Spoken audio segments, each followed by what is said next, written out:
Túlia. Meu boa tarde aí para todos e todas. Hoje é dia 24 de janeiro de 2013, quinta-feira. O verbete é de número 2547, tem 7 páginas, 44 elogias e 21 máximos. Eu chamo a atenção que a divisão do detalhismo tem 14 máximos. O tema é conviviofilia cognopolitana. A especialidade é conviviologia.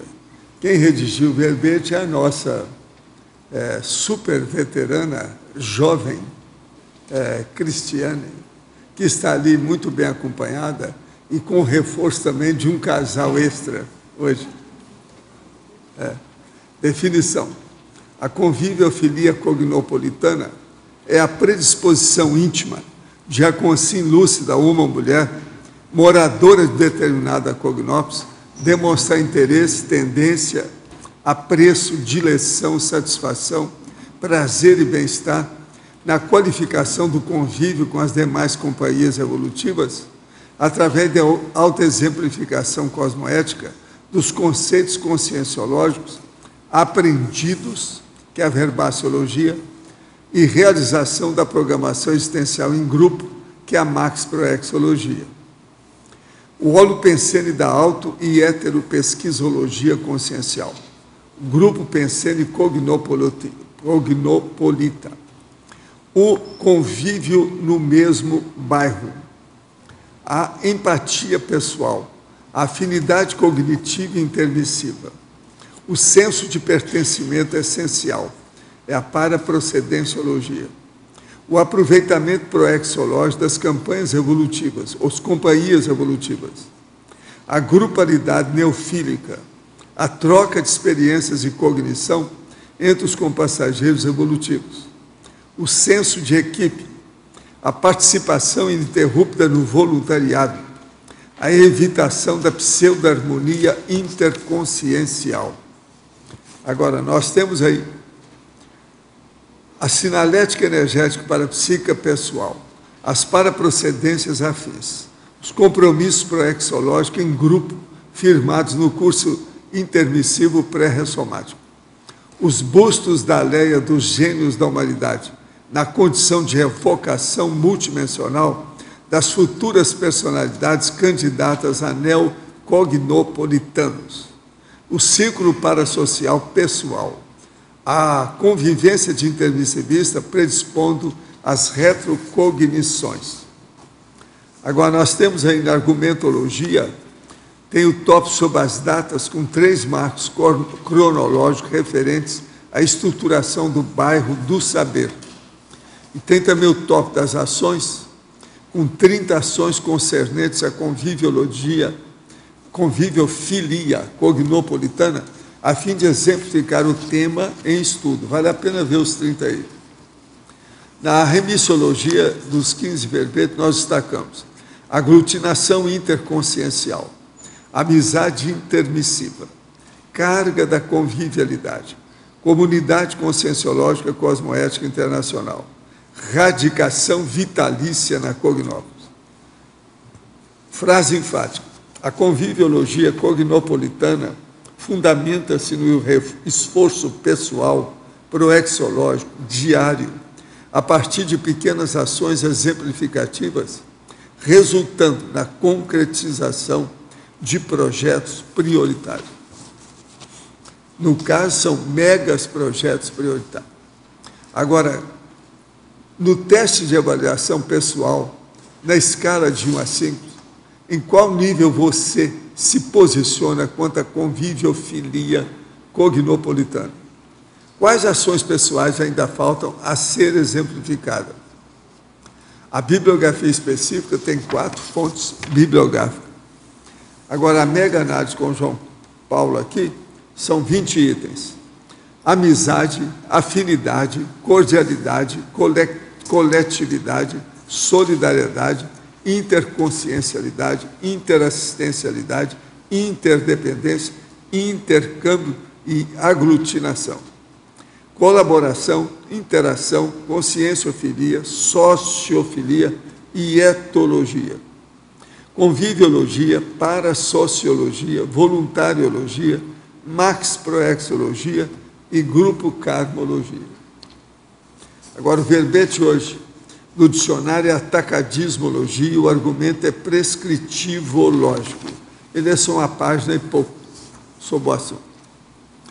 Agora, questionamento.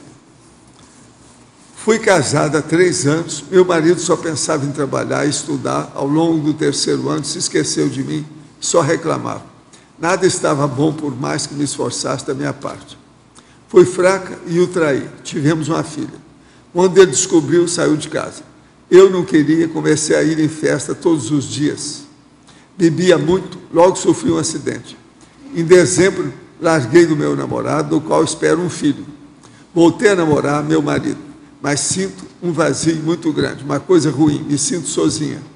Professor, poderia me dar alguma dica, colocar meu nome na sua TENEP? Sim, a gente vai pôr. Agora, para você melhorar, você já tem 23 anos. Daqui 3 anos, você já não tem mais nada para crescer, o seu cérebro já está no lugar. Aproveita, então, isso agora para organizar a sua vida e deixar dessa promiscuidade e dessa desorganização. E outra coisa, esse negócio de voltar com o ex-marido nunca dá certo. Desde a antiguidade, eles falam que a gente não deve voltar nas coisas. Nem na cidade de onde a gente saiu e nem nos casamentos que a gente fez. Pondera isso. A regra da antiguidade é essa. Agora, pode ser que você faça uma exceção, né? Tudo é possível. De modo que o problema está com você. A verbetógrafa, professora Cristiane. Na Teoriologia, página 2, poderia explicar a teoria da desamarração? A desamarração é um verbete... É isso que a dona não passou ainda, ela não desamarrou ainda. Ela está se amarrando cada vez mais, né? Voltou novamente, né, para o cara, depois de já ter filho com o outro, quer dizer, vou te contar. A desamarração é um verbete da Enciclopédia da Conscienciologia, e a definição dele, a ideia é realmente de desatar, de desamarrar, de soltar, né? Então, de ter maior livre-arbítrio para os seus desempenhos e suas ações. Lá nesse verbete tem um cotejo e uma tabela entre tipos de amarrações e desamarrações. Então, por exemplo, uma amarração seria justamente a interprisão grupo kármica, né? Então, cada vez mais a pessoa que se enrola, né? Então, tem filho, tem vários parceiros, né? O caso que a gente estava comentando aqui. E o caso da desamarração é justamente o oposto, é você aumentar o seu livre-arbítrio. Então, você ter vínculos, né, mais estáveis, mais equilibrados, mais saudáveis, ter mais liberdade de ação, de pensamento, de falar, né, que não é uma coisa fácil. Então, são duas condições opostas. Então, no nosso caso, por exemplo, de intermissivistas, né, no caso lá, antes da gente ressomar, a gente teve um compromisso firmado. Isso seria uma amarração, né? A gente se comprometeu, quando a gente fosse ressomar, a gente iria falar da conscienciologia, escrever sobre a conscienciologia, e hoje a gente estar aqui fazendo isso, cumprindo essa promessa, honrando esse compromisso, é uma desamarração, é um caminho do maior livre-arbítrio, né? De se soltar mesmo dessa condição e permitir que os demais intermissivistas, por exemplo, que virão, terão já um ambiente já formado para que a gente possa continuar o trabalho, passar o bastão para que o trabalho continue. Então, isso é um trabalho de desamarração, é um trabalho em equipe, é um trabalho de livre-arbítrio. Tecnologia, página 2, primeira linha. A técnica de viver na ilha de ortopensenidade e, na última linha, a técnica de viver evolutivamente. Essas duas técnicas, elas se assemelham, né? E a técnica de viver, na verdade, existe um livro escrito pelo professor Valdo, que foi uma psicografia, chama Técnica de Viver. E aqui a gente está acrescentando a técnica de viver na ilha da ortopensenidade. Então, é você fazer opção por morar, por viver e por conviver, né? Dentro de uma comunidade que tem determinados princípios, valores, que você compartilha, e por isso você faz essa opção, e dentro dessa proposta da ortopensenidade, que é justamente você ter pensamentos, sentimentos e atuar com as suas energias de modo correto, de forma cosmoética, né, de forma evolutiva, desejando o melhor para todos. Então, a técnica de viver na ilha da ortopensenidade e a técnica de viver evolutivamente podem ser consideradas sinônimos e, essencialmente, seria essa condição da opção por você vir morar numa comunidade em que você compartilha os mesmos valores cosmoéticos. Paradoxologia, página 3. Como se explica o paradoxo das mini-tertúlias, a rigor serem mega-tertúlias?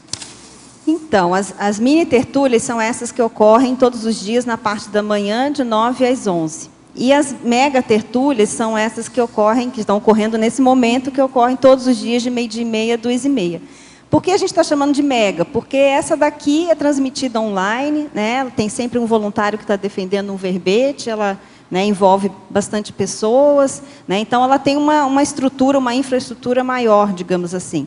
E a mini-tertúlia, ela ocorre de manhã, sem transmissão online, sem microfone, né? A quantidade de pessoas é mais ou menos a mesma, ou até agora, pelas últimas estatísticas, está superando, na verdade, às vezes, as mega-tertúlias, né? E por que a gente botou um paradoxo? Porque, vou pegar o exemplo da mini-tertúlia de ontem de manhã. Então, ontem de manhã, na mini-tertúlia, a gente teve uma oportunidade de uma aula de assistência a uma concener. Então, os amparadores trouxeram uma consciência energívora, aqui enquanto estava acontecendo a mini-tertúlia, o professor Valdo foi relatando, enquanto ele fazia assistência a essa consciência, ele continuou com a mini-tertúlia, continuou relatando o que estava acontecendo ao mesmo tempo. Então, nesse sentido, a mini-tertúlia se transforma numa mega-tertúlia. Por quê? Porque é uma aula de conscienciologia, né, ao vivo e a cores, e para quem justamente já está com seus estudos mais adiantados, né, é uma pós-graduação, digamos assim, né, ela é um superávit, né, é um plus, é um a mais, uma super aula que a gente tem, né, mas as duas têm os seus valores, nas duas tem assistência, mas nesse paradoxo específico a gente quis chamar a atenção para essa condição de que as mini-tertúlias muitas vezes são mega-tertúlias. A verbetógrafa, em Principiologia, página 2, segunda linha. O princípio do exemplarismo pessoal. Tenho 14 anos e sou exemplo de esforço e cidadania para meus pais. Contudo, eles parecem não se importar e não largam de seus paradigmas. Poderia explicar se é possível mudar maus hábitos de meus pais, sendo exemplo, mesmo ambos sendo casca grossa? Olha, mudar, né, as ações, os princípios dos outros, eu acho uma coisa muito difícil. Eu acho que você nem deve tentar. Dos pais dele, né? Pode saber a idade. Então, eu acho que não há condição, né? Eu acho que cada um muda por si mesmo, né? Agora, da sua parte, eu acho que você está fazendo o correto, que é dar o exemplo. É isso que você pode fazer. Eu acho que com o tempo, né, até você crescendo mais, os seus pais vão olhar também para você com outros olhos, né? Então, eles vão prestar mais atenção nos seus comportamentos, desde que você consiga manter esse comportamento retilíneo, né? Dê manutenção a esse exemplarismo que você já está fazendo força aí para dar para eles. Professor, o verbete do DAC, em Premissum, página 44, o senhor poderia explicar a frase? O ideal na vida intrafísica é andar quadradinho para dessomar redondinho e ter macrosoma predisposto a autofiex na próxima existência. O que seria ter macrosoma predisposto a autofiex? Ele é diferente dos outros tipos de macrosoma? Não, o que eu quero dizer é o seguinte, uma pessoa ela pode ter macrosoma que pode predispor a uma série de fatores positivos, mas agora, esse da autofiex, ele é fora de série, né? Então, a pessoa que ela tem que andar quadradinho, então o que ela faz? Ela começa a trabalhar com a TENEPS. Então, ela leva aquilo depois de muito tempo na vida dela, se ela não arranjar MOFIEX nessa vida, ela vai trabalhar depois, ela faz agora a pré-intermissiologia, ela vai ser líder interassistencial, com isso, quando ela ressomar, ela vai ter um macrosoma, que ela já vai ver dentro do processo do FIEX, que a gente quer dizer isso. Tudo tem muita lógica. Eu confio em você tem só 19 anos, tem muita chance. Pensa bem. Primeira coisa, chama-se Manual da TENEPS. Vai ler, vamos ver o que dá. Por que os laboratórios do CAEC não se estendem a outras regiões do país? Não seria interessante estender as qualidades da Cognop? Sim, você pode começar a fazer isso, mete dinheiro e suor nessa história. Nós estamos fazendo da nossa parte, faça da sua. Professor, poderia expandir o que saiu no site da Globo? Estimulação do cérebro cria sensação de presença fantasma. Esse negócio é antigo. É quando você mexe no cérebro, às vezes a pessoa tem uma impressão que tem alguém atrás. Isso é um impulso elétrico. É a chamada presença fantasma. Os esquizofrênicos têm isso e tem também o negócio do doppelganger, que é aquele negócio do alemão, que tem o duplo. Isso é antigo, isso vem do século XIX. Agora, o processo aí foi com a neurologia, que eles começaram a ver isso mais, devido à estimulação cerebral. Agora, ó, estímulo cerebral é um impulso. Isso aí é uma sensação. Isso aí não quer dizer que seja projeção consciente, não tem nada a ver diretamente com projeção consciente.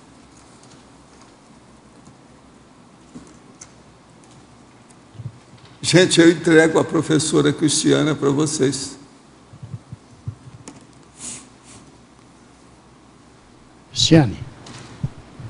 Cristiane, Laurentino aqui. Podia, na fatologia, 1, 2, 3, 4, na quinta linha, comentar a evitação da pseudo-harmonia interconsciencial e a evitação do formalismo nas relações interconscienciais. Sim. Esse tópico, a evitação da pseudo-harmonia interconsciencial, foi um diagnóstico que foi feito alguns anos atrás, do trabalho aqui no voluntariado em geral, por parte de algumas pessoas, que se observou que havia essa pseudo-harmonia. Então, você acha que você está trabalhando junto, todo mundo com os mesmos princípios, com os projetos, no voluntariado, e quando você, por algum momento, né, tem alguma discussão, algum aprofundamento, normalmente no sentido de prioridades, né? Quais são as prioridades, quais são os projetos prioritários, ou, enfim, às vezes questões financeiras entre instituições conscienciocêntricas, né? Se observou essa pseudo-harmonia, quer dizer, houve uma desarmonia entre o grupo, né, que se pensava que estava todo mundo pensando numa direção e, na verdade, havia discordâncias, haviam críticas, e que precisou primeiro se esclarecer tudo isso, conversar, para que essa harmonia voltasse. Então, essa ideia da pseudo-harmonia é muito importante que ocorra dentro de uma comunidade, de qualquer comunidade, né, em trabalho em grupo, a questão da glasnost, que a gente colocou ali na estrangeirismologia, né, a glasnost interconsciencial, que é essa transparência entre o que você está pensando e as suas ações, e a sua relação, o que você pensa com o grupo que você está atuando, né? Então, por isso que é muito importante o voluntário falar o que ele está observando, enfim, se ele tem críticas, se ele tem discordâncias, é importante ele colocar isso. É claro que tem que saber falar, tem que saber com quem falar, a hora de falar, né? Tem todos esses cuidados da convivialidade que faz parte, né? E que nem sempre a gente acerta, mas que fazem parte justamente para a gente ter a sua crítica ouvida, né? E poder contribuir, poder, enfim, até compreender melhor por que o grupo está indo em determinada direção. Então, é muito importante a condição da transparência, é muito importante o voluntário falar, para que não caia nessa condição de que, aparentemente, está tudo bem, mas, na verdade, por trás tem fogo ali naquela brasa, né? Tem críticas, tem mal-estar, tem desentendimento, tem mal-entendido, né? Então, começou a ter muito conflito, muito contra-pensene, anti-pensene, né? Então, o ideal é falar, é procurar alguém para conversar, ver quem é a melhor pessoa, se é o coordenador daquele setor, às vezes um amigo, no primeiro momento, para que esse conflito ele se desfaça e não caia nessa condição da pseudo-harmonia. E a evitação do formalismo é justamente a intenção de não ocorrer um distanciamento entre as pessoas, porque o formalismo ele gera um distanciamento entre as pessoas, né? Então, por exemplo, eu sou professora universitária, né? A gente observa um excesso de cuidado com títulos, né, com nomeações, então é o professor, doutor, né, enfim, mestre, por aí vai. E essas condições todas, elas afastam as pessoas. É como se já, pelo título, já dissesse assim, olha, eu sou mais do que você. Então, principalmente numa condição de universidade, que você tem jovens, né, a maioria são alunos, todos os alunos são mais jovens ali do que os professores, então cria um abismo maior entre as pessoas, né? Então essa que é uma dificuldade, digamos, né? E a ideia aqui na conscienciologia não se valer, né, desses formalismos, né, de títulos. O título é só um exemplo, né, mas qualquer tipo de formalismo nas relações, justamente para gerar uma aproximação maior. Então, aqui, por exemplo, até na tertúlia, né, a gente tem a condição, as pessoas falam diretamente, não há nenhum tipo muito de cerimônia na interação, né, porque justamente não é o objetivo. O objetivo é a gente ouvir a mensagem que a pessoa tem para falar, ouvir a opinião das pessoas, trocar as ideias. Então, é quebrar o máximo possível dessa condição do formalismo para haver uma aproximação das pessoas e ir ao que interessa, que é justamente a gente aprender uns com os outros, né? Cristiane. Oi. Aqui no B. Em primeiro lugar, acho que eu gostaria de, né, dar o meu depoimento, que eu estou experimentando, nós estamos experimentando nesse mês, a conviviofilia cognopolitana, né? E é muito interessante, né? Porque agora a gente conseguiu ver de mais perto as coisas, porque a gente veio aqui em julho e tudo foi muito rápido, né? Ficamos só 10 dias e agora a gente ficou o mês inteiro. E pra gente, a gente quebra muitos preconceitos, né? Que a gente tem algumas coisas, né? Que a gente, algumas imagens que a gente acaba criando, né? Do pessoal daqui e tal. E em segundo lugar, sobre o item 25 do Ações, né? Eu gostaria só de agradecer a todo mundo que deu carona para a gente nesse mês. A gente teve pessoas de carona o tempo inteiro, né? E isso é muito importante aqui, e isso mostra que as pessoas são bem abertas, né? Estão bem disponíveis, então todo mundo foi muito legal com a gente. Agora, na fatologia, na página 2, quarta linha, você falou da pretensão de transformar o holociclo em polo científico da paratecnologia. Você poderia aprofundar, por favor? Sim. Essa ideia, na verdade, ela não é minha, ela está no Homo Sapiens Reurbanizatus, né? O professor Valdo colocou essa pretensão lá.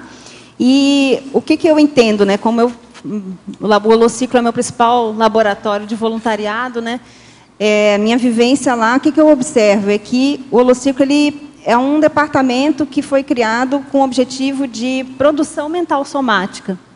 Então, ele é um ambiente que está otimizado do ponto de vista tanto intrafísico quanto extrafísico, para que as pessoas possam fazer leituras, escrever verbetes, artigos, livros, tanto do ponto de vista intrafísico, na sistematização do acervo que está lá, né? A gente tem 3 coleções, basicamente, né? Dos léxicos, das enciclopédias e dos periódicos. Então, todo o material ele está disposto de acordo com a técnica do campo visual, que é deixar horizontal, para que as pessoas possam ver, observar, pegar, tocar, manusear, né? Folhear. Pode puxar uma cadeira, sentar ali nos corredores e fazer sua pesquisa. Então, há toda uma otimização. São mais de 6.000 dicionários agora, mais de 500.000 recortes de periódicos.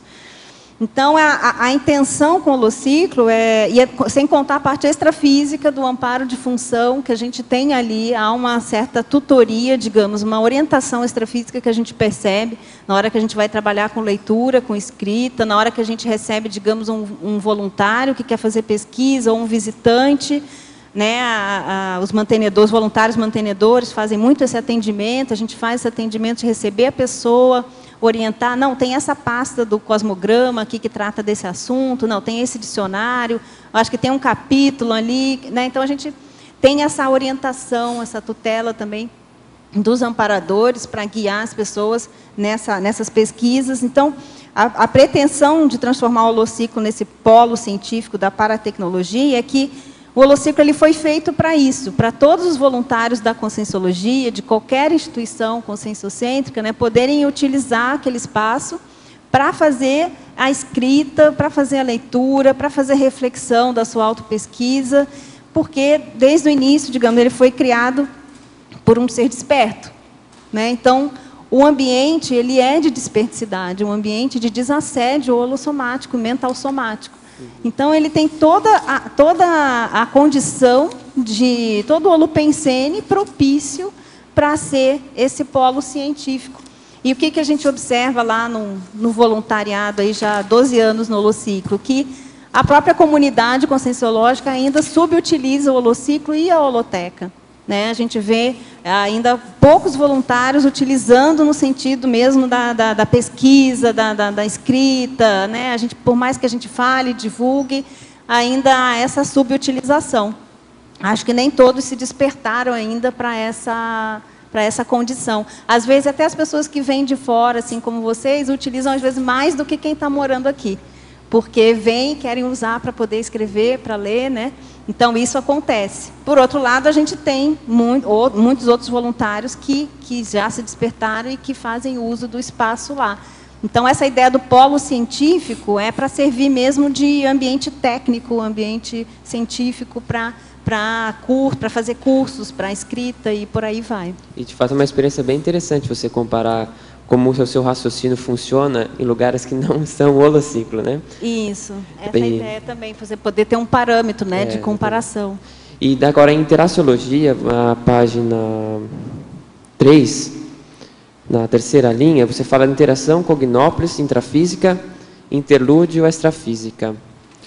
Como é que assim, poderia aprofundar a interação, né? Como é que funciona? Então, essa ideia da cognópolis intrafísica, interlúdio, extrafísica, é que a interlúdio é uma comunidade extrafísica que se situa aqui na altura, digamos, ou acima ali do Parque Nacional do Iguaçu, aqui na cidade de Foz do Iguaçu, né? Então, na verdade, o que vem primeiro, né? Eu não sei te dizer exatamente, mas depois que a gente já estava aqui, que o CAEC foi desenvolvendo, que foi crescendo, chegou a ser Cognópolis, né? Foi daí que o professor Valdo começou a comentar sobre a interlúdio. Mas a gente sabe que tudo que acontece aqui, na verdade, deriva de lá. Então, já deveria ter os planos justamente de uma Comunex, né? Uma comunidade extrafísica em Foz do Iguaçu, e até por isso o encaminhamento, o direcionamento de se fazer o CAEC aqui, que iria se transformar na Cognópolis. Então, essa interação, na verdade, eu acho que ela está desde o início, até para ditar aonde seriam as Cognópolis, né? Onde, no caso, especificamente essa aqui de Foz, né? Então, o próprio fato da interlúdio estar aqui, teria, então, ditado o local onde o CAEC seria construído, que seria aqui em Foz do Iguaçu. E a gente observa, além disso, né, que no dia a dia é a condição dessas visitas, né, dos intermissivistas que estão no interlúdio e que estão na interlúdio e que vêm para cá para observar as tertúlias, para observar os intermissivistas conscientes e que acompanham o trabalho que está sendo feito aqui, até para poder se organizar e se planejar para as próximas ressomas. Então, essa interação, até onde eu compreendo, ela é intensa, ela tem sido constante, e nós aqui, como intermissivistas conscientes, temos a expectativa de, após dessomar, também poder ir, pelo menos, conhecer interlúdio. Só mais uma pergunta. Em Crescendologia, você fala do crescendo, simpatia, energia, realização. Poderia aprofundar também? Essa ideia aqui não poderia faltar dentro desse contexto de convivialidade, né? Porque a gente quer ficar perto daquelas pessoas que a gente tem simpatia, né? É natural, acho que qualquer ser vivo, na verdade, ele se direciona meio que instintualmente, né, para onde ele se sente bem, para quem tem simpatia por ele, né, por quem ele se sente afinizado, né? Então, essa condição da simpatia, ela seria básica dentro do processo dos intermissivistas. E energia, a simpatia, na verdade, o que é? Nada mais é do que troca de energia, né? Então, você interage com o outro porque você justamente sente uma afinidade energética, né, entre as duas pessoas. E, a partir dessa simpatia, desse sinergismo das energias, é que a gente consegue realizar os projetos. É que a gente consegue estar realizando aqui uma Cognópolis, o trabalho todo voluntariado, de todos os voluntários, né? Porque se não tiver simpatia e energia, a coisa não vai para frente. Não tem como. Essa que foi a ideia. Tá ok, obrigado. Nada. Oi, Cristiane. Obrigada pelo seu depoimento. Na página 3, no trinômio, o último trinômio, descoberta, responsabilidade exemplares. Você poderia ampliar? Sim. Esse trinômio, ele está dentro da ideia da verbação, que está lá na definição. Então, o que eu pensei aqui, né? No momento que você descobre, você compreende, você entende determinado conceito, e aí eu digo primeiro teoricamente, principalmente do ponto de vista cognitivo, né? Aquele conhecimento ele te traz uma responsabilidade em fazer uso dele, em aplicá-lo, né? Em comentar sobre ele, em divulgar esse conhecimento, testar esse conhecimento para ver se é aquilo mesmo, né? Que você entendeu na teoria. E daí vem a terceira condição, que é o exemplarismo, que é justamente essa condição da verbação. Então, na hora que você vai para a prática e vai fazer uso dessa descoberta e vai avaliar, e vai exercitá-la, digamos assim, dando exemplo, né, para as outras pessoas naquela vivência que você está, que primeiramente foi teórica e que agora passa a ser prática. E dentro do contexto aqui do verbete, isso aqui é fundamental também, né? Porque a gente conhece a conscienciologia na teoria, principalmente os voluntários mais antigos, né? Então, a gente já tem informação suficiente do ponto de vista teórico, né? Para sentir a responsabilidade e ter a necessidade de exemplificar esses conceitos todos que a conscienciologia propõe. E eu penso que a formação dessas cognópolis, e a gente citou aí, né, essas 4 cognópolis principais, é um meio, né, foi uma excelente forma de os intermissivistas poderem dar vazão a realização das próprias PROEX, né, porque é um ambiente totalmente propício para que você possa aplicar e praticar os conceitos da conscienciologia de uma forma mais, digamos assim, até certo ponto, até mais fácil, entre aspas, no sentido de que você forma um holopensene, você tem um holopensene, você tem a afinidade dos intermissivistas juntos numa comunidade, então tudo isso facilita, né, essa vivência, esse exemplarismo. Tá? Oi. Pode desligar. Pode desligar.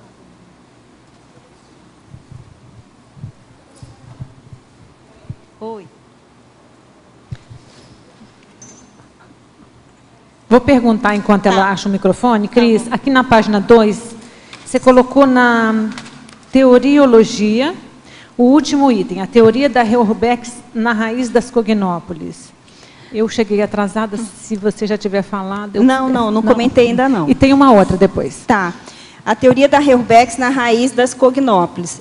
O trabalho da conscienciologia, e aí as cognópolis derivadas desse trabalho da conscienciologia, elas estão dentro do contexto da reurbanização extrafísica, que a gente tem informação que, a partir de 1950, né, a partir da década de 50, teve uma intensificação dos trabalhos dessa reurbanização, né, principalmente ali atuando nos continentes mais antigos, né, Europa, principalmente.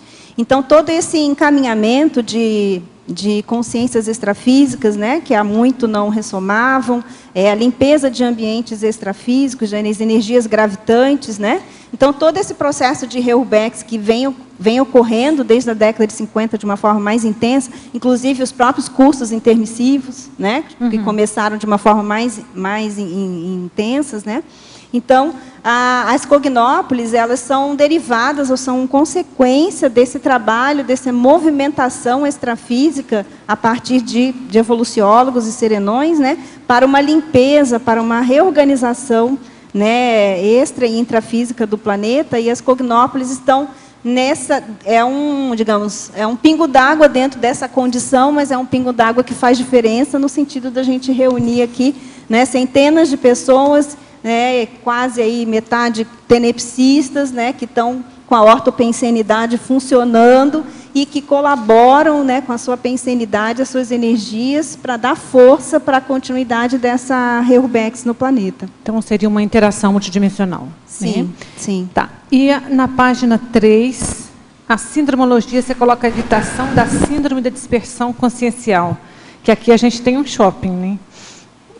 para mim é um problema. Eu queria que você me desse umas técnicas aí. Então, a ideia de botar a evitação da síndrome da dispersão consciencial é porque a Cognópolis, ela é digamos assim, né, passa a ser uma... É um mega shopping. O Pedro está falando aqui, é um supermercado de opções, né? Você tem a dispersão do intermissivista em relação às questões da ciência convencional, da sociedade intrafísica, né, vulgar, e você tem a dispersão do próprio intermissivista, às vezes, dentro da própria Cognópolis, em relação às questões da conscienciologia. Quando eu botei essa evitação da síndrome da dispersão consciencial, foi em relação à sociedade intrafísica, foi aos valores, enfim, às condições intrafísicas que a sociedade oferece aí e que são diferentes da proposta da conscienciologia. Então, eu pensei nesse sentido. Tá? Agora, eu acho que, se o intermissivista, né, como você estava comentando, está aqui, na conscienciologia, ele ainda está disperso dentro das opções, eu até coloquei, eu acho que dentro das ações, eu não estou lembrada aqui, ou dentro do trinômio, eu falo alguma coisa a respeito do trinômio motivação, trabalho, lazer, entre profissão e voluntariado, a condição da omni-super dentro do voluntariado conscienciológico, eu cito também aqui dentro do detalhismo em algum momento. Então, por quê? Você tem muitas opções dentro da Cognópolis. Isso, exato, aí que pega para mim. E você tem que usar a técnica da omni-super, porque senão você não dá conta também, você fica disperso aqui dentro mesmo, né? Então, é você abrir mão do bom, do muito bom, do ótimo, né? Você fazer uma classificação aqui, isso seria ótimo para mim nesse momento, fazer esse voluntariado, mas tem uma condição mais, né, excelente, para que nesse momento evolutivo eu estou precisando, então eu vou abrir mão daquela condição muito boa para ficar com o excelente naquele momento evolutivo. Então, eu acho que isso também muda de momento em momento. Eu acho que aí ajuda muito a condição da conscienciometria, porque você, por exemplo, fazer o conscienciograma. Eu, por exemplo, eu fiz o recim lá na Conscius, e quando eu terminei o conscienciograma, apontou lá que a parte que eu estava pior de tudo era a comunicabilidade. Aí eu levei um susto, eu falei, puxa, comunicabilidade, eu sou professora, não tenho problema para falar, né? Mas a comunicabilidade dentro dos estudos da conscienciologia não é só a fala oral, é a escrita, é a projetabilidade. E aí, nesse sentido, pelo tempo de conscienciologia que eu já tenho, eu falei, puxa, eu precisava estar escrevendo mais. Eu precisava ter mais artigos, né? Não tinha ainda a condição do verbete, mas precisava ter mais artigos, precisava estar com o livro em andamento, né? Então, todas essas questões me fizeram priorizar.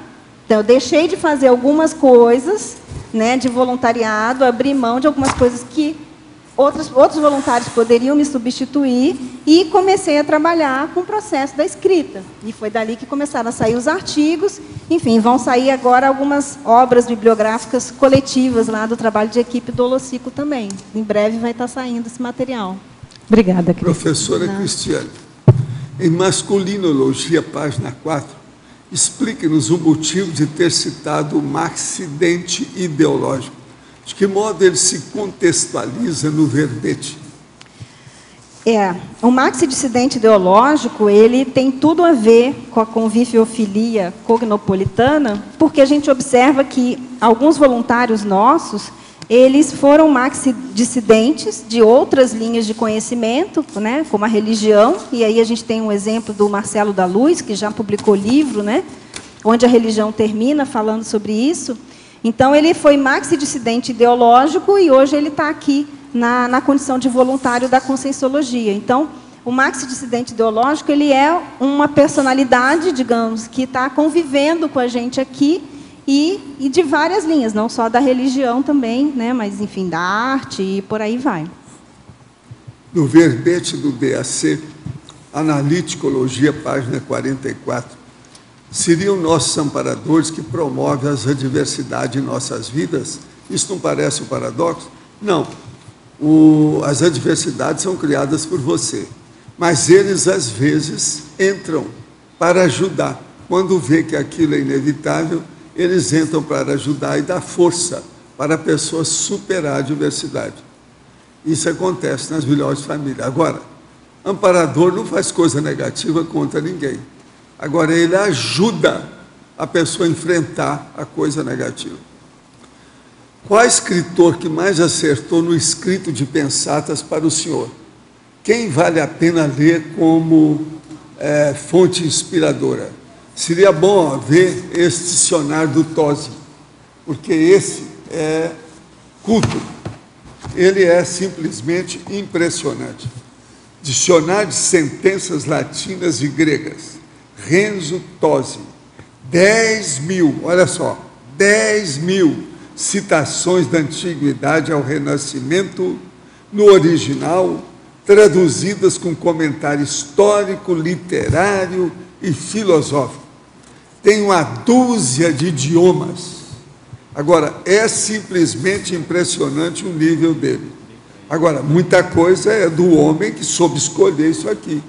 Você sabe, a escolha, a seleção, a leitura, tudo isso é pensata também, feita pelo autor, é muito importante.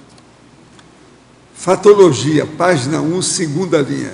Poderia comentar a afinidade cognitiva e intermissiva? Para formar uma cognópolis, né, a gente tem como pré-requisito essa condição da afinidade cognitiva e intermissiva. Cognitiva no sentido de conhecimentos mesmo, né, e intermissiva no sentido do curso intermissivo. Então, essa cognição ou conhecimentos prioritários, que são os conhecimentos do curso intermissivo, isso faz com que as pessoas se atraiam, queiram ficar juntos, gera aquela condição que a gente estava falando antes, da simpatia, né, da energia e da realização. Então, essa afinidade, ela é quase um pré-requisito para a condição da formação da cognópolis. Em binomiologia, página 3, quarta linha, poderia explicar o binômio prosêmica-cronêmica?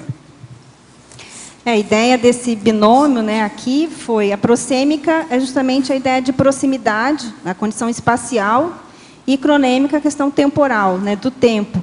Então, também, para a gente formar essa cognópolis e estar convivendo aqui junto, né, é necessário essa condição da prosêmica e da cronêmica, quer dizer, uma sincronia entre o espaço, viver no mesmo bairro, por exemplo, e estarmos aqui, né, sincronizados os nossos relógios, digamos assim, né, tempo, no ponto de vista do tempo, para que a gente possa estar realizando esses projetos de forma conjunta.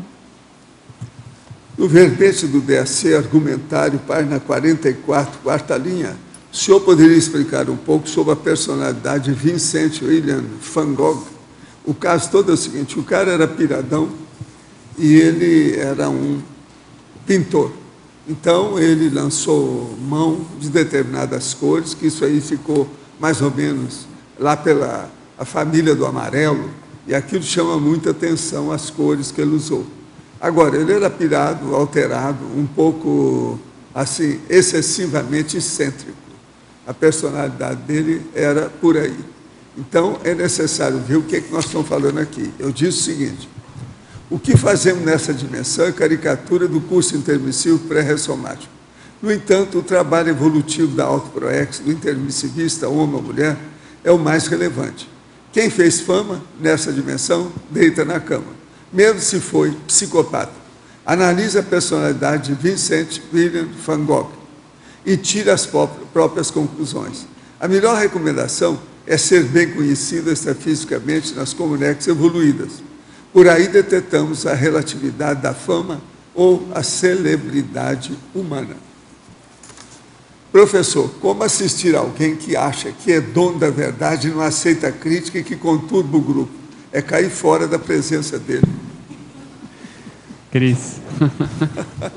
Cris, na página 2, para a fatologia, quarta linha, de baixo para cima, você coloca a convivência de intermissivistas predispondo às retrocognições. Eu queria que você aprofundasse e depois tem outra pergunta. A ideia desse tópico foi chamar a atenção para não apenas a convivência dos intermissivistas, podendo, né, facilitar aí as retrocognições do período intermissivo, porque somos aí amigos, né, colegas de curso, mas também, inclusive, de vidas passadas, né, em função da convivência anterior, né, de vidas anteriores. Então, entra aquela condição de você estudar com quais pessoas você tem, digamos, 3 vidas juntos e com quais você já viveu 30 vidas juntas, né? Então, quais que são aquelas que você tem mais afinidade e quais que você tem menos afinidade, né? Você tem afinidade, mas não é tanta quanto outras. Então, a ideia desse tópico é que essa convivência na Cognópolis é como se juntasse uma série de consciências que, com certeza, já estiveram juntas. É uma parcela do grupo evolutivo que está aqui na Cognópolis, claro, não são todos, mas que essa convivência diária, intensa, né, através de todas as atividades que nós temos, facilitar ou predispor, pelo menos, a flashes retrocognitivos, a condição do déjà vu, né, do já visto, né, e por aí vai. Mas você acha que a raiz disso é o processo da afinidade? Sim. Deve ser feita essa pesquisa Sim. por aí. Sim. Tá, ok. E na página 5, você coloca na questão das datas ali um processo cronológico. Você, tendo uma visão de conjunto, você foi uma das primeiras a chegar aqui, né, e permaneceu aqui de modo mais continuado desde 2000. Como que você avalia essa evolução, desde aquele momento até agora? O que você pode contar em termos de marcos e condições mais relevantes para a gente poder ter uma visão de conjunto maior?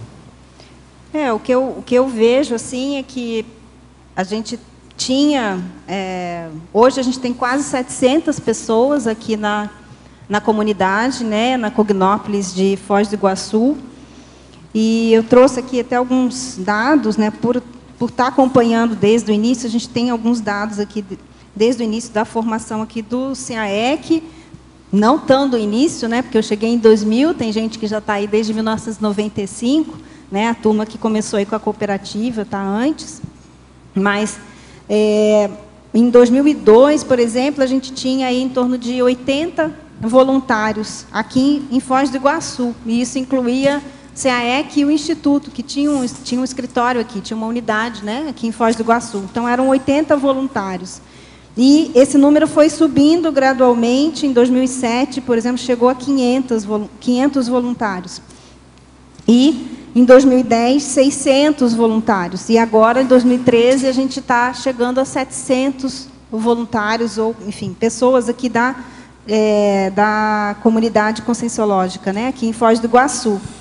Então, o que a gente observa? Né, uma quantidade crescente de pessoas. E mais um detalhe também, de 2009 para cá, eu observei que está tendo uma certa constância na quantidade de pessoas que estão vindo. Então, é em torno de 40 pessoas, mais ou menos, por ano, que têm vindo para cá, desde 2009. Então, em 2009 tinham 574 pessoas, 2010, 609, 2011, 643, 2012, 691, quase 700. Então, a gente observa que está tendo uma certa... parece que no início deu um salto, né, deu um pulo, mais ou menos, de 2002 para 2004, e depois a coisa ficou meio instável, e a partir de 2009 está tendo um fluxo mais constante de migração das pessoas aqui para Cognópolis Foz, e gira em torno desses, mais ou menos, 40 pessoas. Então, o que a gente observa é que está havendo maior divulgação, um interesse crescente, né, pela conscienciologia e pelos voluntários que estão aí, né, pelo Brasil, distribuídos no Brasil e fora do país, de estar se aproximando e viver nessa condição de estar no mesmo bairro, digamos assim, né, na Cognópolis Foz do Iguaçu. Que o que a gente observa é isso.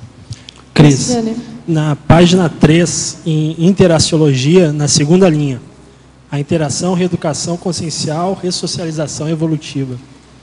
A interação... Cadê? Tá. A interação, reeducação consciencial, ressocialização evolutiva. O que eu pensei nesse item aqui?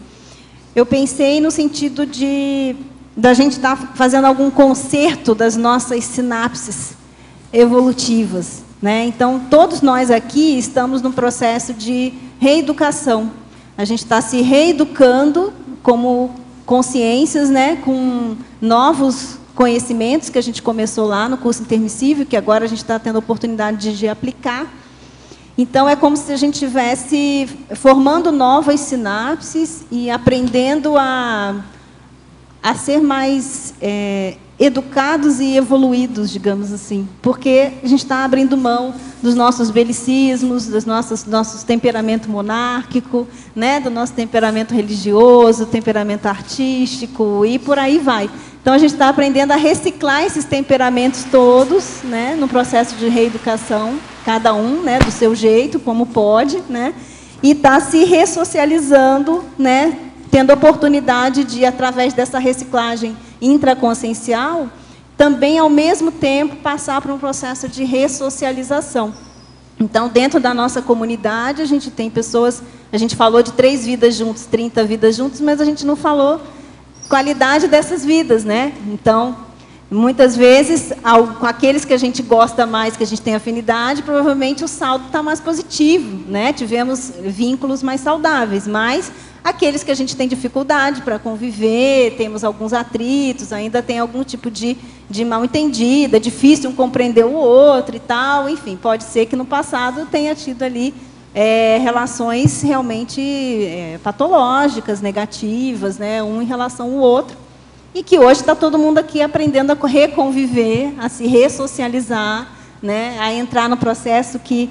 Tem um verbete que tem muita relação com esse aqui, que eu anotei, que é o relevalidade, que é justamente você aprender a relevar, aprender a desculpar, aprender a perdoar, né? Então, entra dentro dessa condição. Para você ter um convívio bom, você tem que fazer esse exercício diário, constante, né? Porque as pessoas pensam diferentes e elas têm essa condição toda do passado nosso, né, de atritos, de desentendimentos, que a gente está aqui agora aprendendo a se comportar de uma forma mais evoluída, né? E tem uma grande relação também com a mudança do grupo de convívio, né? Quando Sim. você vem de uma outra cidade para morar dentro da Cognópolis, Sim. acaba acelerando todo esse processo. Né? Sim, pode fazer essa abordagem também, de ressocialização nesse sentido também. Né? O enfoque que eu pensei mais foi nosso em relação ao passado e aos novos vínculos, novas sinapses atuais, né? Mas também no sentido dos outros grupos dos quais a gente faz parte, né? Ou fez parte. O verbete da enciclopédia, Enfatologia, página 1, final da 6ª linha. Poderia dar exemplo do item a proatividade social? A proatividade social é todas as atividades que a gente faz aqui. Eu acho que o voluntário conscienciológico ativo, né, ele está dentro dessa proatividade social, que é participar dos eventos, participar dos cursos, propor cursos, né, fazer a divulgação aqui no final da tertúlia, das atividades, né, da sua instituição conscienciocêntrica. Então, isso, para mim, é proatividade social, é estar de uma forma ativa, participando, interferindo, né, promovendo o bem-estar da comunidade. Poderia ampliar o último item da parafatologia, página 2, a interlúdio na condição de paracognópolis? A gente comentou um pouquinho disso anteriormente, mas a ideia é justamente de que, se a gente tem uma cognópolis em Foz hoje, e a gente tem uma comunidade extrafísica como o NEX, que é interlúdio, também, né, sobre a cidade de Foz do Iguaçu hoje, essa interlúdio ela veio antes, né, esse estudo, esse planejamento de ter essa Comunex, né, com certeza é anterior à Cognópolis Foz, e que serviu de modelo ou serviu de enraizamento, né, ou de estrutura, de infraestrutura extrafísica para que a gente pudesse ter uma Cognópolis Foz aqui. Então, nesse sentido, a gente pode chamar a interlúdio de Paracognópolis, né, por ser uma cidade extrafísica, ou um bairro, ou uma comunidade extrafísica voltada para os conhecimentos da conscienciologia, a cognição evolutiva, que é justamente o que nós estamos tentando fazer aqui, do ponto de vista intrafísico, né, uma caricatura do que interlúdio é hoje. Professor, é normal, no momento da assistência, sentir órgãos internos que não temos, no caso, ovário e útero da mulher, na minha condição de endossoma? Sim. Agora, isso ocorre mais quando se faz arco voltaico com assimilação simpática das energias. Você pode até dizer para a mulher qual é o ovário que está funcionando no mês. Você sente direitinho o processo.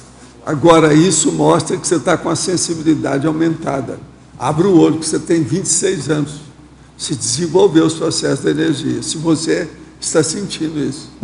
Agora, veja bem se você acerta o período menstrual da mulher.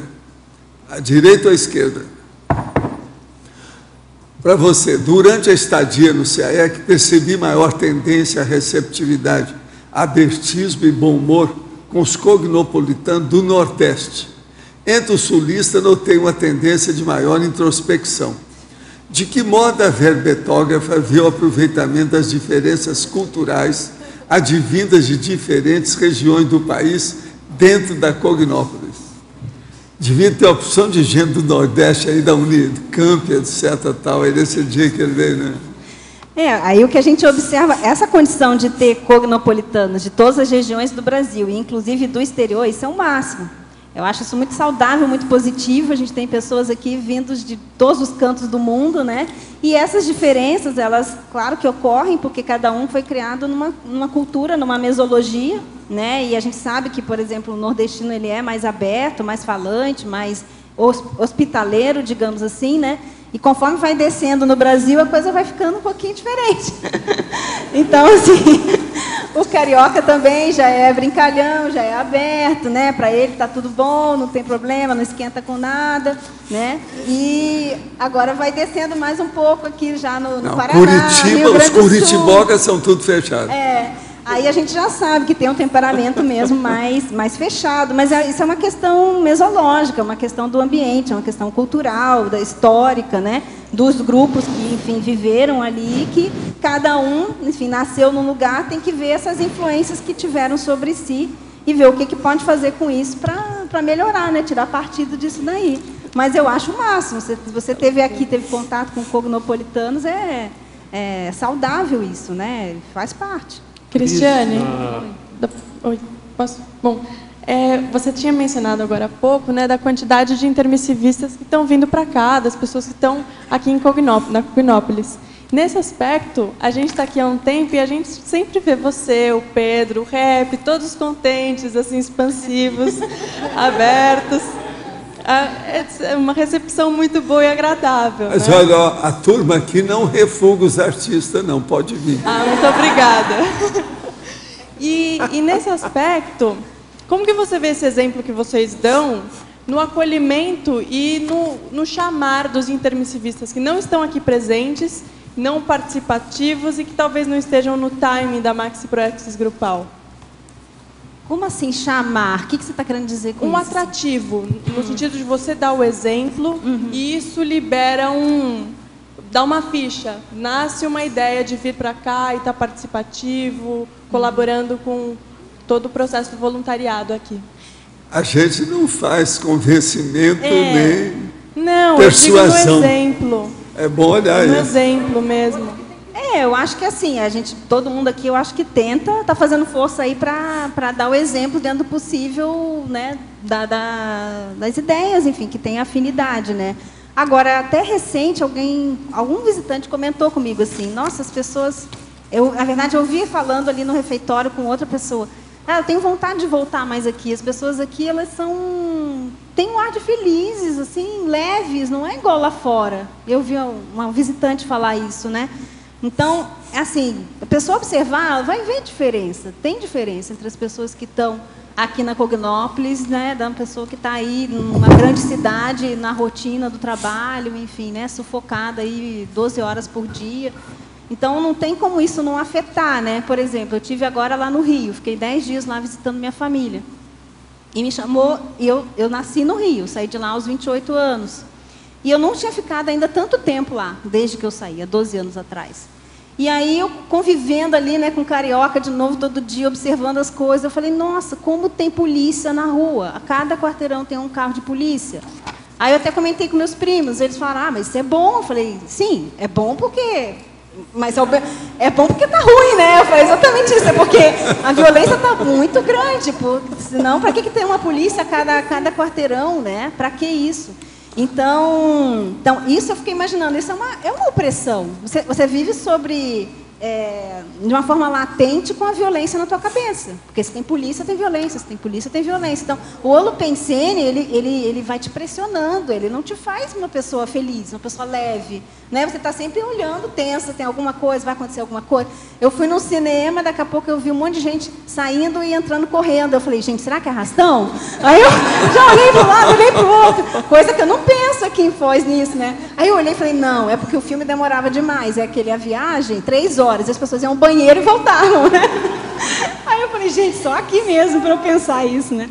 Então, assim, eu acho que essa questão do ambiente que você vive e o holopensene que você está, isso influencia demais como você está naquele momento. E isso passa para as pessoas, né? Isso, as pessoas notam, né? Contagia isso para as pessoas. Então, eu acho assim, os intermissivistas que não estão aqui, eu acho que tem que observar tudo isso, né? Como é que eles se sentem, como é que eles estão.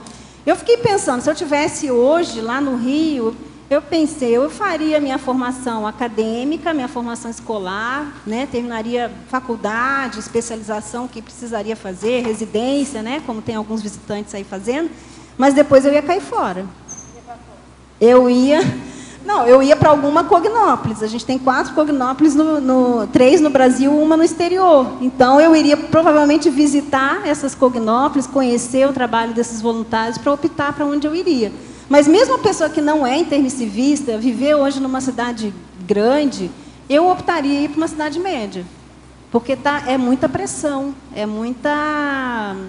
essa questão do holopensene, sabe? É um formigueiro de gente.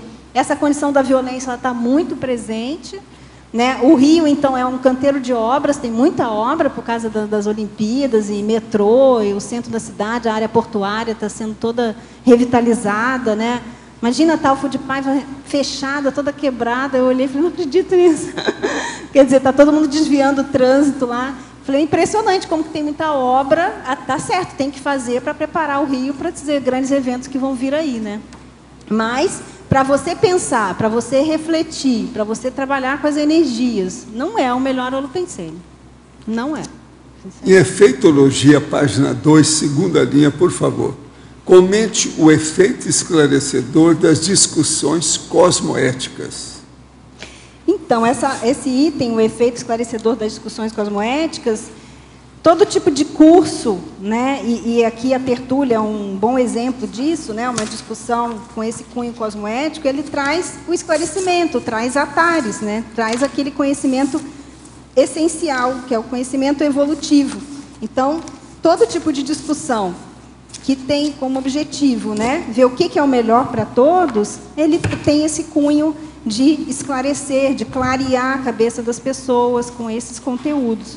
Foi por isso que entrou aqui. Cris, página 3. Em Crescendologia, página 3, terceira linha. Gostaria que comentasse o crescendo interassistencial, dupla evolutiva, grupo evolutivo. Olha, esse crescendo eu acho bem importante para a pessoa se sustentar dentro do trabalho, né, e expandir também, crescer do ponto de vista psicossomático, mental-somático, e transbordar isso para o grupo evolutivo, né? Então, a dupla evolutiva é aquele trabalho em casa, né, que você tem, trabalho entre aspas, que eu quero dizer, né? É aquela convivência em casa que você tem para justamente exercitar, né, a afetividade, né, trocar ideias, né? Então, eu e o Pedro, por exemplo, a gente tem escrito muito, então a gente sempre troca ideia dos verbetes, dos artigos, curso. Ah, vamos fazer isso, vamos fazer aquilo. Não, você faz isso, eu faço aquilo. E a gente se organiza muito para poder dar conta do rap, para dar conta da casa, para dar conta, né, enfim, das necessidades do voluntariado, do trabalho profissional. Então, a dupla é um grande exercício do que a gente vivencia em larga escala dentro da comunidade, que é poder se organizar, dividir o trabalho, né, compartilhar alegrias, né, compartilhar ideias, escrever juntos. Então, eu penso que esse trabalho da dupla evolutiva, ele é um grande laboratório doméstico que serve para você ampliar isso tudo para o grupo. Cris. Em Trinomiologia, página 3, final da primeira linha.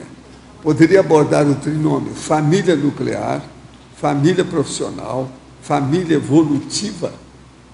Esse trinômio, ele até certo ponto é um crescendo também, né? Porque a gente começa aí na família nuclear, depois a gente vai para o trabalho profissional, e a família evolutiva, enfim, a gente pode descobrir em qualquer etapa da nossa vida, né? Mas a tendência é a gente se fixar mais na família evolutiva, nunca esquecendo, claro, a família nuclear e a família profissional, né? Então, agora mesmo, como eu comentei antes, né, eu fui para o Rio, fiquei lá com a minha família nuclear, né, para dar uma força, um momento específico lá que a família estava precisando. Então, a gente tem que estar sempre nesse processo da interação, né, acompanhando e levando direito as 3 famílias, né, mas a mais rica do ponto de vista, assim, em termos de evolução, é o investimento na família evolutiva, porque não tem mais a imposição da genética, não tem mais a imposição da amarração, que a gente estava falando antes, né? Na família nuclear, você está lá com um vínculo genético, com um vínculo de sangue, né? É até certo ponto uma autoimposição ou uma imposição. Família nuclear é a família paragenética. É. Holobiográfica.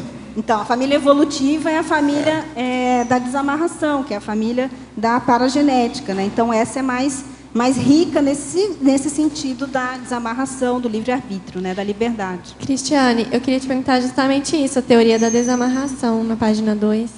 A gente comentou um pouquinho antes, mas a teoria da desamarração é um verbete, chama desamarração, e a ideia é essa, é de desatar, né, de soltar. Então, é você sair da condição da interprisão grupo kármica e partir para o livre-arbítrio pessoal. Então, voltando no trinômio anterior, é como se você sai da família nuclear e expande aquilo para a família evolutiva, sem, claro, nunca deixar de atender a família nuclear, de estar presente, de acompanhar, mas você vai expandir, né? Você vai sair daquele núcleo e vai realmente para o cosmos, né? Essa que é a ideia. Aproveitando também a técnica, na segunda linha, da tecnologia técnica do morde e assopra na relação das amizades, esse morde e assopra no sentido cosmoético, de fazer altares que às vezes é mais pesado e depois... Ou não, ou está no sentido anticosmoético aqui? Não, esse morde e assopra é no sentido cosmoético. Tá. Eu até achei, eu estava registrando lá uns dicionários de máximas, eu achei uma máxima árabe que eu achei que tem a ver com essa técnica do morde e assopra, que é a seguinte: quando lançares a flecha da verdade, molhe a seta com mel.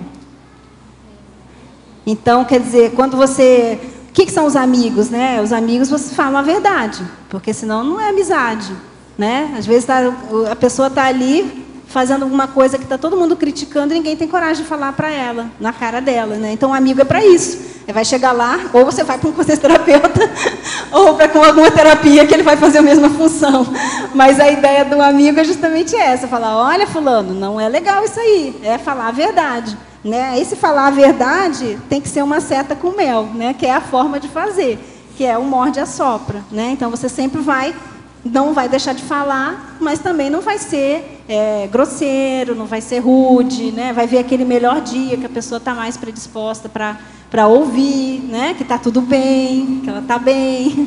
Né? Não vai pegar o dia que a pessoa está com fome, está mal-humorada, porque daí ela vai te receber mal, com certeza. Né? Obrigada. Cris, aqui na página 3, aqui em cima na letra B, na página 3, em polinomiologia, eu queria que você falasse um pouco do primeiro polinômio, sua experiência com ele. O polinômio comunicativo, contato telefônico, contato virtual, contato escrito e contato presencial. Isso. Então, aqui dentro da Cognópolis, a gente tem esses contatos de uma forma bem intensa, né? A gente está interagindo com os voluntários aí bastante de todas essas formas. Eu, pessoalmente, gosto mais e prefiro o contato presencial. Então, toda vez que tem que falar alguma coisa assim, mais séria, eu prefiro conversar diretamente. Né? Agora, por e-mail, por exemplo, contato virtual, eu resolvo muita coisa do voluntariado por e-mail, que são coisas, recados, avisos, coisas gerais. Né? Então, eu me comunico muito com os voluntários do Holociclo através do contato virtual. Mas toda vez que eu tenho que resolver uma coisa mais séria, é o contato presencial. Tá? E, professor Valdo, na página 44, verbete atacadismologia, eu gostaria que o senhor falasse ali no primeiro parágrafo introdutório, analiticologia. esse parágrafo que o senhor escreveu. As experiências criam rugas, vincos e bossas, mas a retenção do melhor quase sempre é feita pela diversidade e não pelo boavidismo, segundo a análise dos percalços da vida intrafísica. A evoluciologia, ela é complexa. Então, você veja bem, o boavidismo, quer dizer, a desorganização, o desleixo, isso aí não leva a nada. Para a pessoa evoluir, ela tem que enfrentar os problemas. E outra coisa, a crise de crescimento, ela deve ser recebida de maneira amigável, bem-vinda. Por quê? Ela é inevitável. Todo mundo tem que passar por isso. Então, que venha o touro. Vamos enfrentar. Então, a adversidade, o que o senhor trouxe aqui, a crise no sentido de ser uma adversidade. É o processo da crise de crescimento. Boavidismo não leva a nada, não resolve nada, não é bom. Entendi. Ok, obrigada. Oi. Aqui na página 3, não é no 3, não, eu estava na, que eu virei, na página 5, no item 6, compartilhamento. Você pode falar um pouco sobre essa divulgação de feitos e realizações? Sim. Sem ser cabotinismo, né? Como é que é isso? Então, acho que eu coloquei esse item pensando justamente nessa conviviofilia, né? Então, cada um de nós aqui está num trabalho, num projeto, num voluntariado de alguma instituição, e quando atinge alguma meta, né, algum feito, algum cumprimento de tarefa, realização, eu acho muito legal poder compartilhar isso com todo o grupo, porque o sucesso de alguns ali é o sucesso de todos, né? Então, acho que se a gente está tendo condição de estar tendo várias realizações, é porque está todo mundo contribuindo para esse Holopensene da Cognópolis, né? Então, acho bacana fazer esse compartilhamento, e a gente procura fazer isso aqui. Por exemplo, ano passado, em março do ano passado, a gente fez um bolo de ameixa aqui para todo mundo para comemorar 6 mil dicionários no Holociclo. 6 mil. Então, a ideia era justamente divulgar. Esses 6 mil dicionários foram adquiridos com a doação de muitos, de todos que estão aqui, né? Dos voluntários da Conscienciologia, dos visitantes, né? Dos simpatizantes e por aí vai. Então, é uma conquista de todos, não é uma conquista de uma pessoa ou só do grupo que está lá no Holociclo. Então, eu acho legal isso, dos voluntários poderem, cada um dentro dos seus projetos, claro, da sua instituição, trazer essa comemoração, divulgar esse feito, né, essas metas atingidas, para a gente poder comemorar juntos, né, e a gente se sentir parte, porque eu acho que a questão da comemoração e de compartilhar sucessos, isso cresce um sentimento de fazer parte do grupo. Então, eu acho isso muito importante. Aqui também no item Cognópolis, da página 4, ele termina aqui na folha 5. Você colocou vários condomínios. E você esqueceu do integração? Não, ou ele não faz parte? Ou ele ainda... Ué, não está integrado, o Rose Garden ainda não foi criado. Ué, Rose Garden também não. Vamos colocar, Tânia, vamos colocar. Não, quando eu fiz, realmente não me ocorreu, acho que eu já fiz esse verbete, acho que foi em novembro do ano passado, mas ele depois parou, depois, enfim. E aí eu não me lembrei realmente do condomínio, acho que ele estava começando as obras, não sei. Eu sei que realmente eu não coloquei, mas vamos colocar. Talvez você seja moradora, né? Quem sabe? Talvez. Pois é, né? Temporariamente. Temporariamente, tá. Obrigada. Professor Valdo, tem um minutinho aí? Fiquei pensando em termos didáticos, quando as pessoas fazem as perguntas aqui, online, a pessoa quando assiste, e a pessoa fala no verbete do DAC, a pessoa não sabe qual verbete que está sendo referido, a não ser no dia em que ela assiste a tertúlia, né? Talvez uma sugestão para quando as pessoas façam uma pergunta, falar no verbete do DAC nome tal, Daí a pessoa consegue, um mês, 2 meses, 3 meses depois. Ela querendo, ela vê lá pelo online. Ela vê, não precisa disso. Pela data. É a data, ela vê tudo, tem tudo lá. Ah, ok, pela data. Ok, então tá. Nós vamos, então, abrir um parênteses aí. Boa tarde, pessoal. Pedimos, por gentileza, que desliguem os celulares na hora da mega euforização e também para não teclarem seus computadores, ok? Obrigada.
Então, como é que foi aí?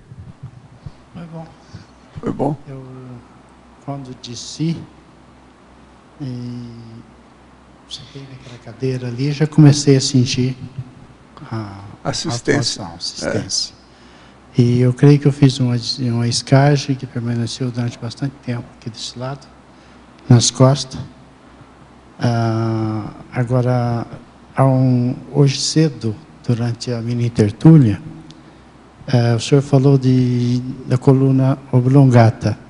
Aí eu me lembrei que amanhã a esposa de um sobrinho neto meu vai passar por uma cirurgia na coluna oblongata.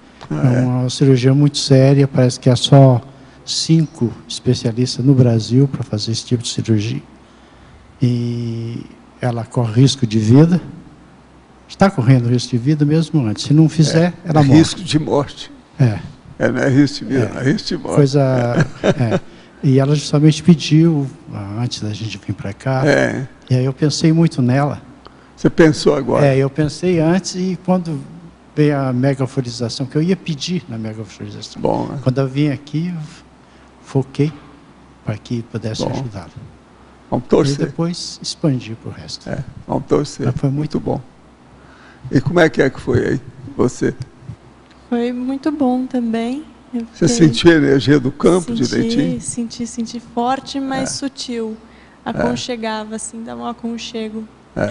E muito gostoso. Você está sentindo bem agora? Estou me sentindo bem, sim. E você, como é que foi? Com o cardio chakra ainda. O cardio chakra dela é sensível. Bem, logo cedo, quando pensei na megaforização, lá dentro sabia que ia vir. Mas uma coisa maravilhosa que aconteceu foi o cardio chakra começando, assim, senti assim envolvida. Depois aí comecei a pensar, o que está acontecendo? Que eu não...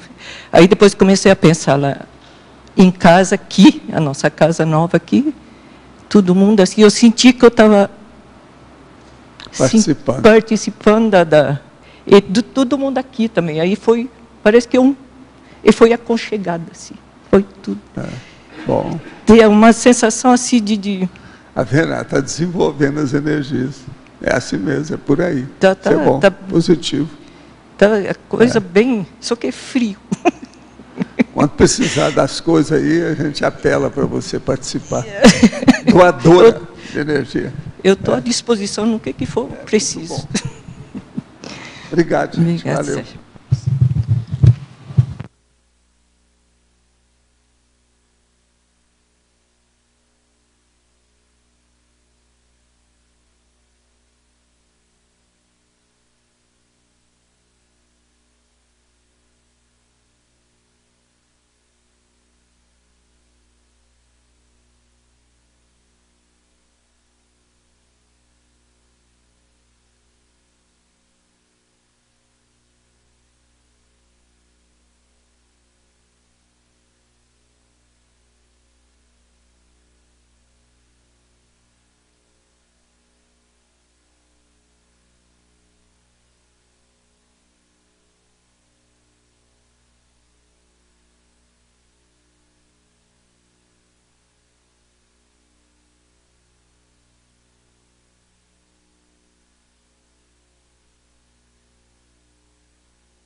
Senti praticamente 3 etapas diferentes. Do início, quando começou, muito intenso o campo, forte trabalho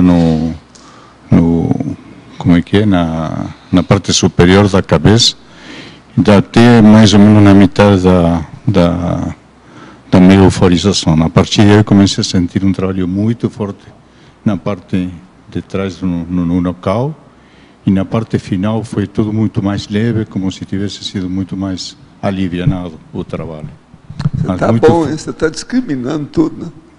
Está pescando tudo. Mas eu senti, como posso te dizer, muito intenso o campo. Muito bom. E como é que foi a nossa vedete aí? É?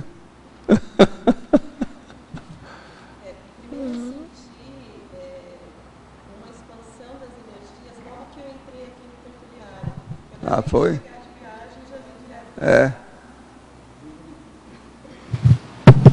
Pronto. Então, aí eu comecei a sentir uma expansão muito grande, parecia que estava já saindo muita energia, e não imaginava que eu vinha para a mega euforização, eu não fiz essa associação logo de cara, não. E, bom, aí eu percebi que a energia saía pulsante no começo, muito intensa, que eu não conseguia controlar, e também não tentei controlar. E depois eu senti um alinhamento dessas energias, foi sutilizando, gelou bastante, e eu não conseguia nem engolir. Eu tentava engolir para tentar respirar, saía a energia, mas na parte superior da cabeça, né? Do queixo para cima, você vibrava bastante. Você é muito doadora das energias, o problema é esse. Doadora, faz parte. Né? Mas foi positivo, sim, eu fiquei bem. Agora, e o nosso Daniel aí, como é que foi? Eu estou me sentindo muito bem, né? Mas estou com muito frio. Eu senti o campo esfriando, eu senti fluxos de energia vindo para cá, cada vez mais frios, né? No final vem um fluxo bem frio que aí me gelou todo, eu entrei em um estado vibracional bem fraquinho.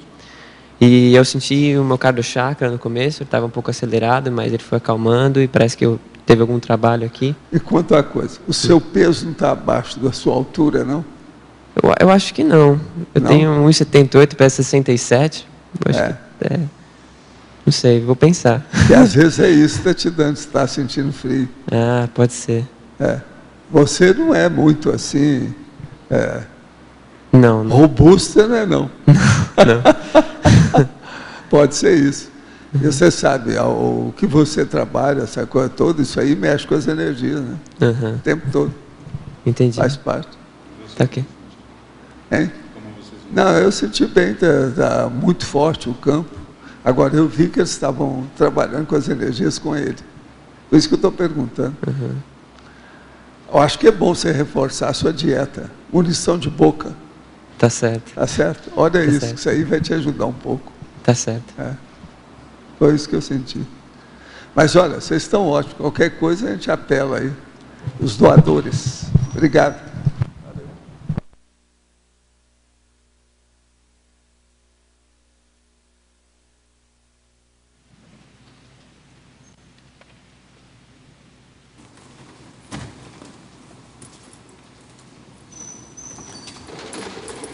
Gente, eu devolvo aí a professora Cristiane para vocês, tá certo? Cris, eu gostaria que você aprofundasse, eu achei muito boa a sua frase enfática. Então, eu queria que você ampliasse para a gente o que você pensou de colocar essa frase. Acho que tem a ver com a experiência sua aí desde o início. Essa frase enfática foi a primeira que eu fiz de uma vez só e ficou legal, ficou assim quadradinha. Eu não precisei refazer a frase, foi a primeira vez que isso aconteceu. E do ponto de vista de conteúdo, realmente é o que eu tinha imaginado. Na verdade, era essa ideia de todo mundo, todo dia, através de pequenas ações, realizar os megaprojetos do grupo. Né? Então, na verdade, essa frase enfática tem a ver com um artigo que é a segunda referência ali na bibliografia. Foi um artigo que eu escrevi para o Jornal do Campus CAEC em maio de 2008, chamado Consciência Comunitária, que foi a inspiração para esse verbete aqui. Ele é bem parecido em algumas questões, só que na época a minha intenção com aquele artigo era chamar a atenção para o projeto tertuliário, porque a gente já estava divulgando e pedindo doação, enfim, do projeto, inventando 1001 coisas para conseguir arrecadar dinheiro para a construção do tertuliário, né? Curso, foto, né? Rifa e um monte de coisa. Leilão, né? Um monte de gente que está aqui participou, ajudou, todo mundo envolvido, mas apesar de muita gente estar envolvida, muitos voluntários não participavam assim no sentido de ver a importância. Ajudavam até financeiramente, mas não era só isso. É a questão mesmo de ver a importância do projeto e ver o alcance aonde aquilo poderia dar. Então, hoje, estamos todos aqui, de todas as instituições, todos os voluntários, usufruindo do tertuliário, sendo beneficiados em todos os sentidos.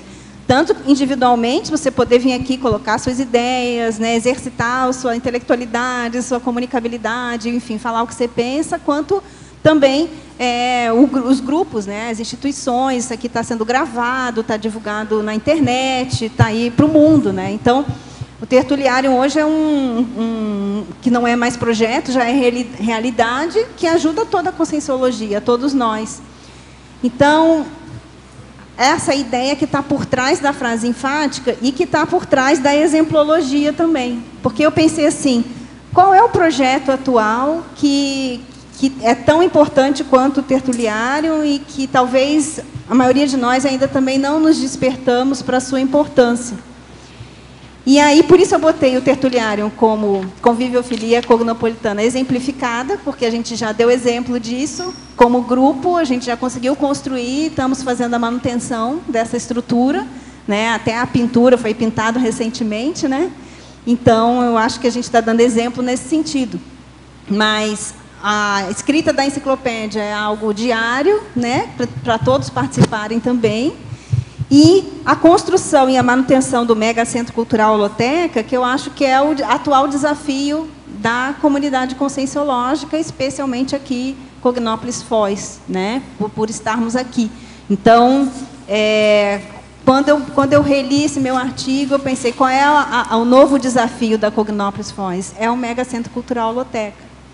Então, eu fiz questão, falei, não, vou colocar isso, vou chamar atenção para isso, de que forma que a gente pode estar ajudando, colaborando, principalmente com a IEC, né, que é a instituição que está à frente desse projeto, desse mega projeto. Né? Não sei se a Carla Uma está aí, se quisesse falar um pouquinho, ou o Oswaldo, não sei se eles estão aí, ou o Everaldo também, o pessoal da IEC, que quiser comentar um pouquinho sobre esse projeto, porque eu acho que ele é o desafio atual nosso, né? O Oswaldo quer comentar? Não, está certo. Você, justamente, para nós, logicamente, estamos...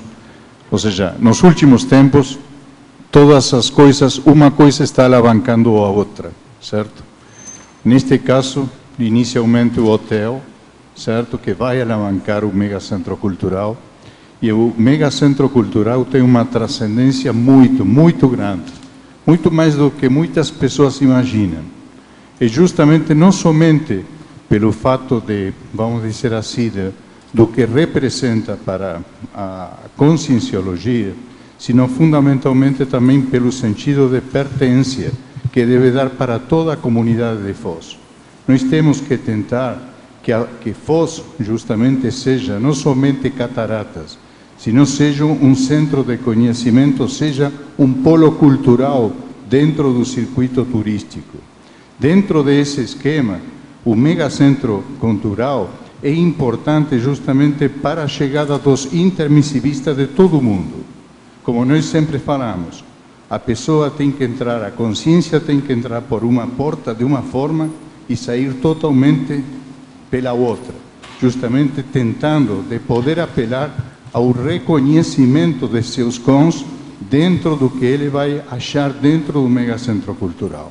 Então, a transcendência desse projeto, tanto na forma como vai ter que ser feito, pela apresentação do conteúdo, também como a forma em que vai ser apresentado esse conteúdo. Portanto, esse projeto é sumamente importante. Agora estamos na instância da elaboração do projeto básico, certo? Ou seja, justamente o estudo de Niemeyer está finalizando neste momento a apresentação do projeto básico para ser apresentado em Brasília. A instância posterior da aprovação em Brasília vai ser justamente o fato de começar a sair a procurar o patrocínio para a elaboração desse projeto. Então, nós pensamos que este ano vai ser um ano muito, muito importante nessas duas realizações, o hotel e o megacentro cultural.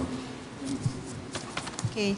Obrigada, tá, Oswaldo. A ideia foi essa mesma, é chamar atenção para esses megaprojetos que interferem em todos nós, em toda a conscienciologia, como tertuliário, né?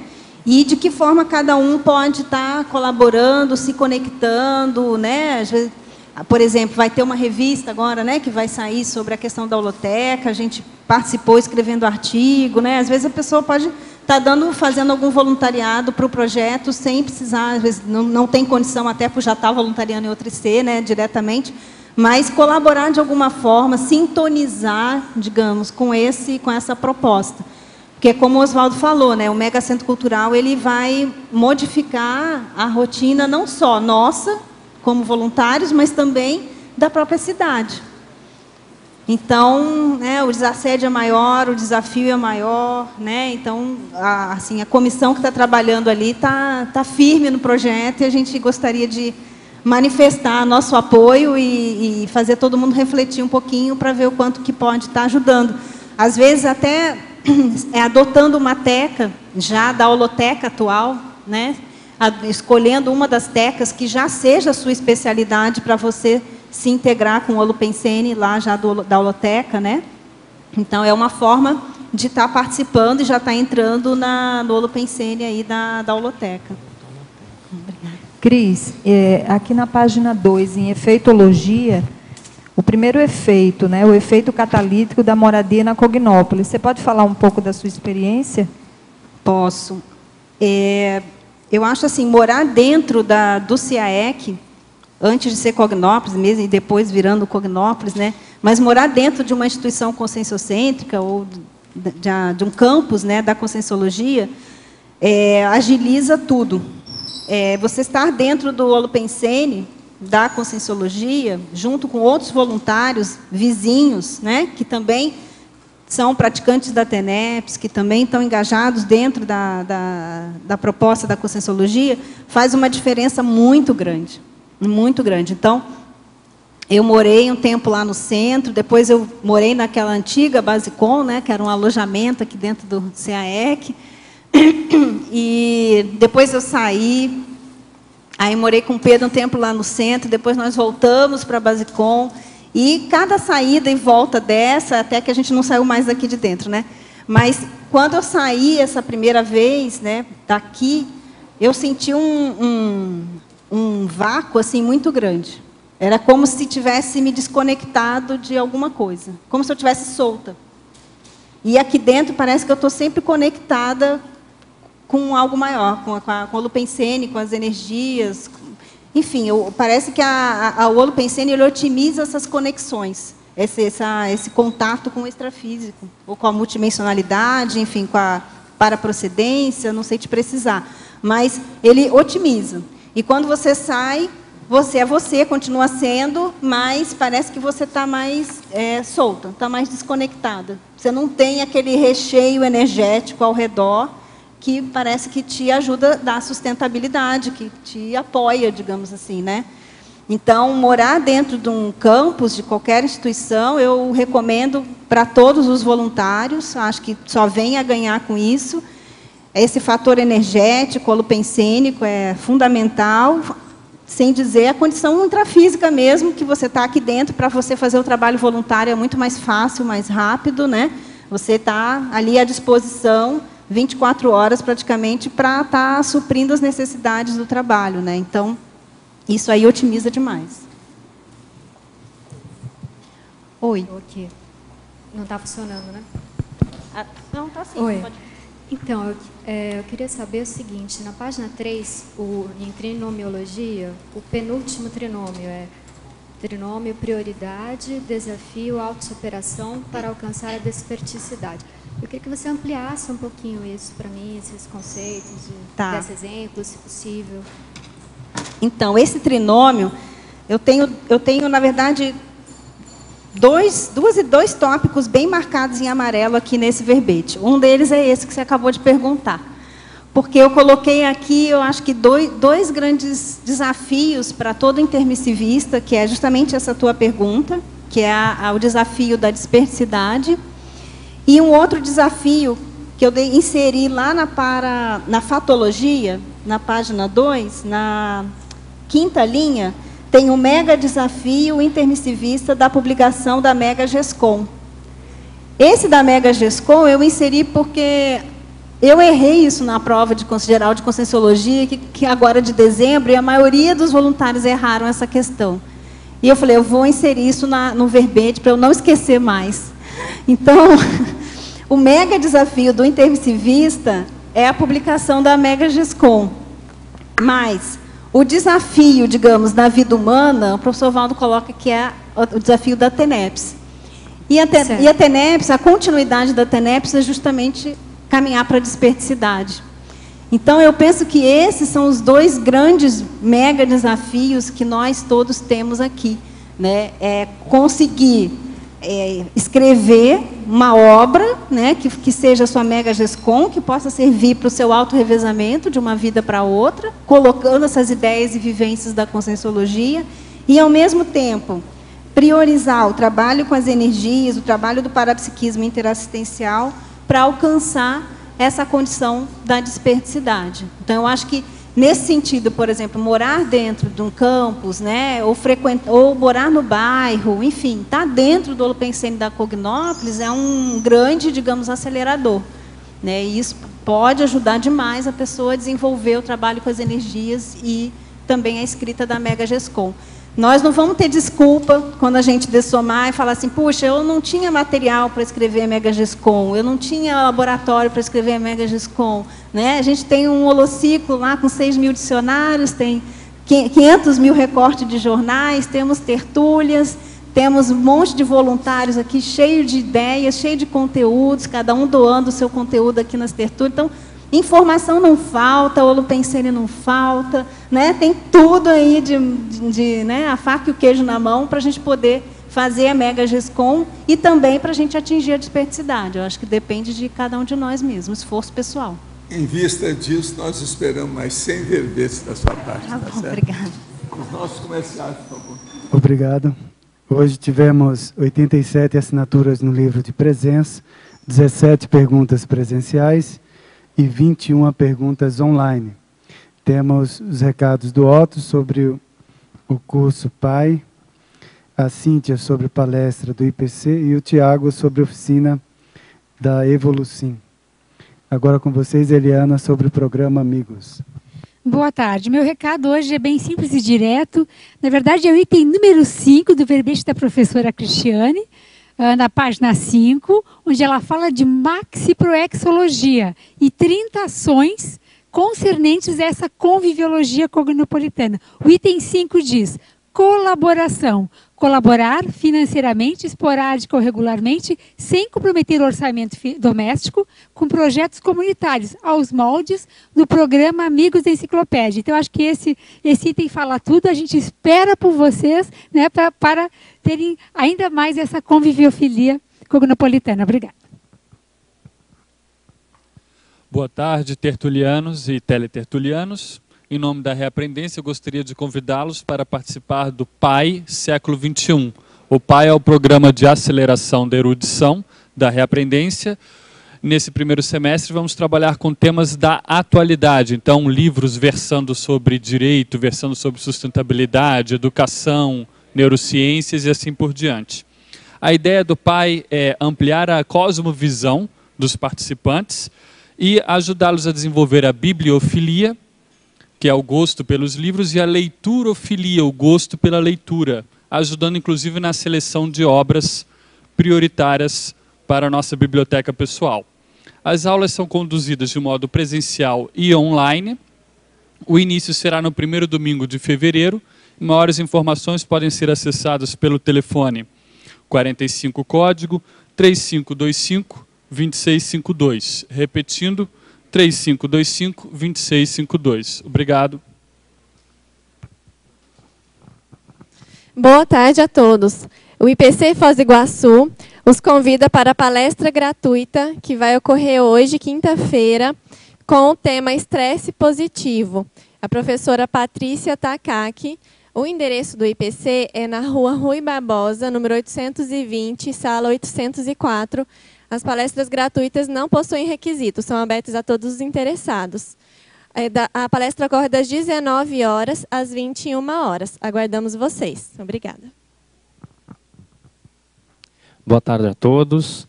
A Evolucim gostaria de divulgar a oficina de Trafores e Trafares. Será no sábado agora, dia 26, das 3 às 5h30. A oficina é um jogo a partir de cosmograma, que são recortes de jornal, onde os participantes terão que enfrentar situações problema utilizando seus trafoles, né, que são suas qualidades. Temas que serão abordados, né, a complexes, a importância dos trafores e trafares, né, como lidar com eles, e a condição da ProEx grupal. Tá? O público é para crianças de 5 a 12 anos, preferencialmente acompanhada dos pais, tá? Educadores interessados também sobre infância e conscienciologia.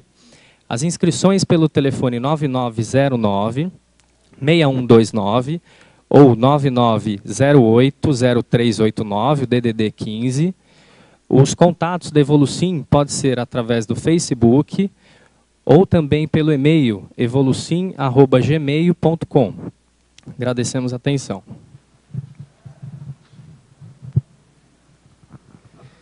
Para amanhã teremos o verbete Logomaquia, a especialidade antidefinologia, de autoria do professor Otto Mendonça. Obrigado pela sua presença e até amanhã.